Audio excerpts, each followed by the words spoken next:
Agreement इस पे हुआ कि ये जो रमज़ान का महीना है इसमें फौरी तौर पे जंगबंदी की जाए और इसको सस्टेनेबल बनाने के लिए जो है सलामती कौंसिल समेत पूरी सिक्योरिटी कौंसिल के तमाम अरकान जो हैं बशमूल वीटो पावर्स इसको प्रोलॉन्ग करने के लिए वो कोशिश करें। रशिया ने आखिरी वक्त में ये लफ्ज़ डलवाने की कोशिश की परमानेंट सीज फायर, लेकिन 11 मुल्कों ने एब्सटेन किया और एक ने इसकी मुखालफत की, वो जाहिर है अमेरिका था।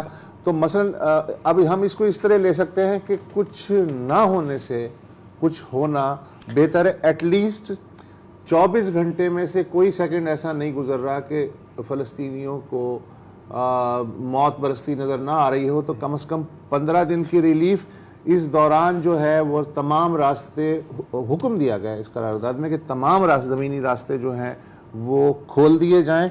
और इसमें जो बड़ी इंटरेस्टिंग बात है वो है फ्रांस का रवैया।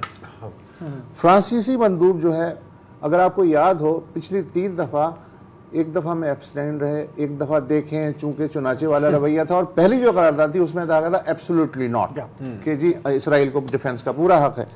आज फ्रांसीसी मंदूब साहब कह रहे थे कि शुक्र है सलामती कौंसिल ने भी कुछ दम पकड़ा। वाह, है आपके लिए है ये, क्या बात है। सलामती कौंसिल ने भी कुछ दम पकड़ा। अब इस जंगबंदी को मुस्तकिल बनाने के लिए सलामती कौंसिल को अनथक मेहनत करना, दिन रात एक कर देना चाहिए। आपका भाई कब से कह रहे हैं, कब से कह रहे हैं यार, मुनाफिक को समझ में आ रहा है। जी, फ्रांस ये कह रहे हैं। अच्छा, क्या अमेरिका की पॉलिसी चेंज होगी? उन्होंने वाज़े तौर पे कहा है कि हम इस करारदाद से नाराज हैं, इसलिए कि इसमें हमास का नाम लेके मजम्मत नहीं, यही नहीं किया कि क्या आप हमास की मजम्मत करते हैं? ना हमास की सरजनिश की गई है, और हमारी जो गज़ा पॉलिसी है उसमें कोई तब्दीली नहीं आएगी।